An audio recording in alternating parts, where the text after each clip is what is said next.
After 5 rounds of matches in the English Premier League, defending champions Liverpool sit top of the table with 15 points from 15 possible points, with best in second place Arsenal holding the second position, followed by Tottenham and Bournemouth in the fourth position as well. All those three following teams, all those three adjoining teams are actually on 10 points each, and 5 games have been played so far in the English Premier League. And we are here again, back on the Football Gazette podcast. My name is Olushola Victor, and talking football with me this afternoon, this morning, this evening, wherever you're watching this, is Muiwa Joshua here. Call me MJ for short. You're definitely spot on. I love that your definition or introduction of Arsenal. I mean, the traditional second place team in the English Premier League. best in second. And I think they're right on track this season as well. I mean, to actually do justice to the position. I think they can't go beyond that. They can't go beyond that. I mean, the best Arsenal we get is. Well, Victor, it feels good to be back right here on the MIC once again. For the podcast, and after that hiatus, a lot has happened in the past couple of weeks. Yes, especially as it concerns some top sides in the Premier League. Yeah, Chelsea most especially, who are really struggling and finding it difficult, not living up to the billing of the tag they carry. You've lost just a game. Chelsea has lost just a game so far in the Premier League. So why is it such a difficult thing for Chelsea fans to just accept that it's just one loss, and not a total breakdown of the team? Is it because you lost to Manchester United? Yeah, I think that's something that should never have happened in the first place. Excuse you? Is Chelsea losing to Manchester United? Come on. That's no. I'm not trying to sound condescending this time around. So what's your reason for saying that? Yeah, I mean, everyone knows. I mean, football fans out there knows that the point at which both teams are when it comes to squad development. Okay. Or where they want to be. Okay, when you put it like that, maybe. Yeah, when it comes to building the team.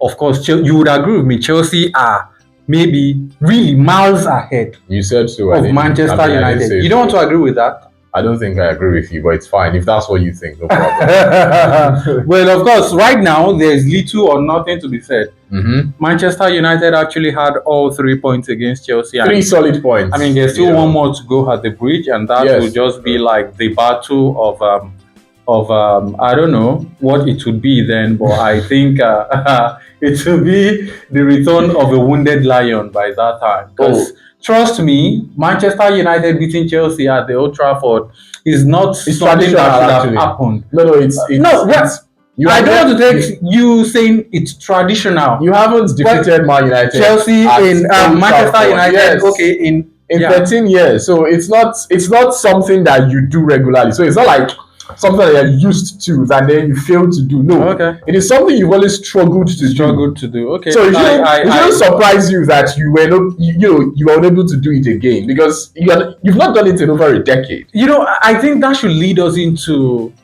the discourse. What exactly is going wrong with Chelsea? What is happening at Chelsea Football Club? I think the expectations were really high coming into the season, owing to the triumph at the FIFA Club World Cup and the Conference League triumph towards the end of last season. I think Chelsea majorly have been really hard done by injuries to key players. Yeah, I mean, you might not agree with me. For that. Wait. You might not agree with me. I'm not saying that for you to agree with me. But who are the key players that are injured, by the way? Levy Colwill. Levy Colwill is a key player for Chelsea now. All right. Who else? Of course, is the most reliable when it comes to the defensive setup. Who else? Apart from Cole Palmer, who picked up the injury just last weekend. No, I don't want you to say just. Because it was just during the game. Because Cole Palmer hasn't been on top of his game because... Has he been injured? Well, I don't know. He's been playing since several... Yeah, I honestly don't want to do this with you, because I know the 3 points the 3 points you got against Chelsea the last weekend has Joshua suddenly brought you to limelight. Joshua against Brentford. Okay. Cole Palmer was not injured. Against Fulham, Cole Palmer was not injured. I don't know. Do you have any affiliation with the medical team? Come on now. Come on. He picked up a knock against Man United. It wasn't a knock. It was what? It was a groin injury, which is been nothing. I mean, just playing with for a couple of games now. I mean, I don't know why it's funny, but then... So Chelsea fans are excusing their failures in advance. No. It's not a matter of excusing their failure. I feel like it's in advance you are saying this now because... No, I think presently Chelsea are battling several issues. Really? Yeah, several I think I would agree with you because, the game you played against, what's the name of this team now at the Carabao Cup, just midweek. I think Lincoln, right? Yeah, Lincoln was the team, I think Chelsea was actually lucky to have not, maybe played a draw in 90 minutes in that game, or maybe even to have gone behind in the early minutes of the game. And I feel like you were not really, Chelsea wasn't really threatening in that game, not really creating so many chances. So I agree with you that there's actually something not happening as it should in the team. But I don't think it should be excused on injuries of players. How about fatigue on the players' part now? Fatigue in what sense? Playing at the FIFA Club World Cup? Yeah, having an extended season from what others actually had. No, Liverpool didn't play there. Okay. FIFA Club World Cup. Arsenal as well didn't play there. Arsenal as well didn't play there. Chelsea and Manchester City. When you are big, you are big. Yeah. That's like a quote for the ages. So you are telling me now that the FIFA Club World Cup that actually made you the champion of the world, which you are riding on for the next 4 years, plus or years. Let's say 3+ years. Yeah, is a reason why you're having a lackluster performance into the season. Yeah, just 5 games. Trust me, only 5. Yeah, majorly. I think that's the reason. I think that's not. He said only 5. Chelsea actually only played 5 Premier League games. Extended 7 games. Yes, but this is than just most teams. This is just 5 Premier League games so far. So you're not expecting them to suffer for that now? I mean, you have a squad that you could have utilized. It's not anyone's fault. It's not it should not be the fault of any other team or any other, what's the word now? Any other management if your own team and your own coach decides to rotate the same set of players. I love that coach part you talk about. Because it's your decision to rotate I totally understand that. Maresca just came into Chelsea from that triumph with Leicester City from the Championship. But then I think he still lacks the experience, the needed experience to actually compete with the best of Manchester. And it was very visible regardless of this Man United. Yeah, against Manchester United, regardless of the fact that in his first season in English in the Premier League, he actually won the FIFA Club World Cup and the Conference League. But I still feel he lacks that experience, the cutting edge, to actually prove his tactical mettle against the big guns when it comes to management this time around. He faltered against Manchester United, and that was really visible for every football fans to see, even the most average of football fans. So on the ground, on the grand scale now, you are telling me that the reason why Chelsea is where they are right now, why they are struggling to, win. I mean, you've not won any game in the last 2 Premier League weekends. Yeah, 2 Premier League weekends. Brentford, a 3 draw. in whole competition. Yeah, Brentford, a draw. Manchester United, the biggest club in England, a loss. Sorry? Yes, I said that. Manchester United is far bigger than Chelsea in England. You know that already. That's not an argument. Today is not the first time I'm hearing that. That's just a statement of fact. History FC as usual. It's not History FC. It's not just History FC. It's what the club is. It's not about what you are saying. No. It is what and who the club is. The biggest club in England. So can you say that? So no. It's not about presently now. No. You said your own. From the beginning. I'm actually saying mine too now. From the beginning of the club's establishment till date, that club continues to be the biggest club in England.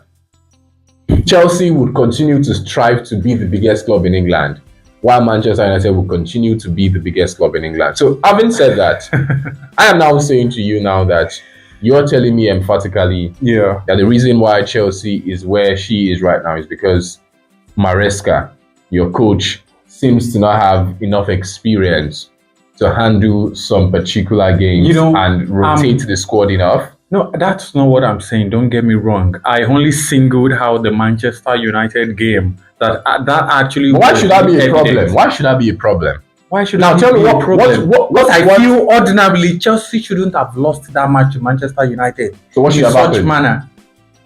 I mean, it was just a 2-1 scoreline. It wasn't a heavy defeat. A 2-1 scoreline? Yes. Against Man United that you failed to beat at the Old Trafford for over a decade. It's a regular, result at the Old Trafford. If that match were to have been played under normal circumstances. Please, what was abnormal about the game? Well, the early red card was really abnormal. You would rarely see that. There was an early red card for Man United as well in the first half of the game. You call 45 minutes plus an early red card? I mean, there was still more than half the entire time of the game to play. Compared to a 4th-minute red card. That's what I'm telling you. That the game was balanced at half-time. You had at half-time, the full half actually went by with Chelsea at the disadvantage. Are you telling me that the red card was the reason why Chelsea lost the game? Yes, categorically, yes. The red card was responsible for how the match turned out to be. But the red card was as a result of Manchester United's play. Do you agree with that? Well, I totally agree with that. I totally agree. Because if Manchester United did not press high, you know what? I totally agree with that. But come to think of it, in the past couple of games since the season started, Manchester United are known for a certain pattern, which is starting. Each match heavily. Then when it's the half, they squander chances. Then when it's the half, they draw. Well, against Chelsea, that was the game plan, to start heavily, and it paid off. And we, ticked off our boxes and got the win. I now want you to come to a realm that the red card scenario didn't happen. See, Manchester United did not lose to Chelsea in her worst season in history, which was last season. You did not defeat Man United at the Old Trafford, despite me having my worst season. So I can emphatically tell you that even if that game did not start with Chelsea getting a red card, Man United wouldn't have lost that game. You know what? I think we've actually thought enough about Chelsea. Have we now? Yeah, I think Maresca at some point during the season might actually figure out. By the way, you're facing Brighton this weekend. Well, that's what's your take more on like that? Chelsea's academy, and I fear more like those Chelsea's guys. Academy. Yeah, those guys might actually put up their best performance this week. So it's something upon that actually said, Brighton players are coming for trial. So they might as well get themselves sold out to Chelsea. I'll be here. We'll be back here again. We'll be back here again after Brighton. So you think Chelsea would lose against Brighton? Emphatically, Chelsea would not defeat Brighton. Chelsea won't defeat Brighton? Yes, Chelsea would not defeat Brighton this weekend. Wow. We'll be back here, like you said. That's my honest take about that. Yeah, we'll be back here, and you know how we do it, to drag you online when things feel. I will be back. I mean, please make sure to cut out this part. Chelsea will not defeat Brighton this weekend. All right, we'll be there. We will surely be there. Let's move away from Chelsea and Man United and talk a bit more about, the only two sides that are unbeaten in the Premier League so far. Liverpool, defending champions, and Crystal Palace. Did you see Crystal Palace being unbeaten after 5 games in this Premier League season? Well, maybe not outrightly, but since the end of last season, I actually saw something in this particular team. Okay. Oliver Glasner has built something special out of Crystal Palace. Something the likes we didn't actually see with Vieira, Patrick Vieira, while he was there. That was a couple of other managers like this old man. I really can't pick his name now. Roy Hodgson and Paul. I think Glasner is slowly stamping his footprint, or let me say his tactical presence on that Crystal Palace team. So I wasn't surprised when this particular team went on to defeat Manchester City in the FA Cup last season, and of course Liverpool at the beginning of the season in the Community Shield as well. So I think back-to-back trophies for Crystal Palace. Yeah, back-to-back trophies, and both sides now going up against each other this weekend. I think it will be. And it's at the Anfield. Yeah, they had Anfield. I think it will be an hard nut to crack. It won't be an easy ride for Liverpool. But at the end of the day, just like they've had all season, I think that element of luck might still, at the end of the day, luck? Did you say Liverpool have been lucky?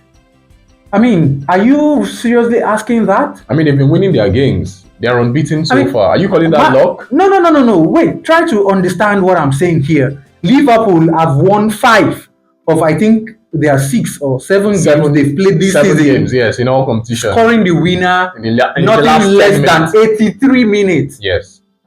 So what are we talking about? But They won Newcastle United over 100 minutes. Yes. So, I mean, if that's not luck, tell me what it is then. So are you going to? Okay. Look at Burnley. Yes, a penalty Yeah. from from Hannibal's foul. But do you agree with me that a certain Bayer Leverkusen had an unbeaten run in the previous season as well? In a certain Bundesliga season. Okay. With the comebacks and all. And most of their goals were late goals as well. Is that luck? Yeah, that's why I think football has a lot to do with momentum and some iota of So luck. should we term Liverpool's wins, their late wins, to be an iota of momentum and not luck? Both. Actually, I agree with you because I feel like Liverpool have just had it very, very easy for them. In a way, maybe not easy because the matches are really hell for Liverpool. Really hell. But I mean, it's easy when you just get a win. After all the struggles of your opponents, and you just find a way of getting the 3-1. Against Burnley, I was extremely sure that the game was a draw. I was damn sure. I mean, it was 2 minutes to go. So just the dying moment of that. The silliest foul, that you would ever see. The silliest. To me, it was too easy for them. Yeah, it was. The silliest foul. I agree with you. From Hannibal, who had been a very key person in that defense throughout the game. I tell you. I mean, there was even no protest from him. It was. The foul was like, it was visible, and he knew everything has crashed that moment. So let's see if Liverpool gets so lucky against Crystal Palace this weekend. Yeah, but I want to think they would be able to do one over. So they will continue remaining unbeaten. Yeah, till maybe sometime in the season. But then before the 10th game, I'm very sure. Before the 10th game, they will lose their unbeaten run. They would lose that. Well, I don't see Liverpool defeating Crystal Palace this weekend either. That's the second time this you're coming up with this very strong. I feel this weekend Brighton and Crystal Palace will do one better. Then Man United will ride over Brentford. I'm not saying Man United will ride over Brentford. Saturday. I mean, Mbemo is going back to his home ground where he was bought from, and I think it's going to be a very tough game. It's going to dazzle. No, it's going to be a very tough game. It's going to be because Brentford have a point to prove. That they can do without him and they can do better without him. So we wait to see. Well, thank you so much for watching this installment of Football Gazette podcast. Muyiwa, Joshua, and myself, we'll be back after this weekend's round of matches. Muyiwa, any parting words? Well, it is what it is. I have your prediction right on record here, and we'll do justice I'll be here. We do justice to that online as everything unfolds. All right, football fans, that's the view we'll be able to have on today's installment of the Football Gazette podcast. Until some other times again, do stay good and safe. Peace out.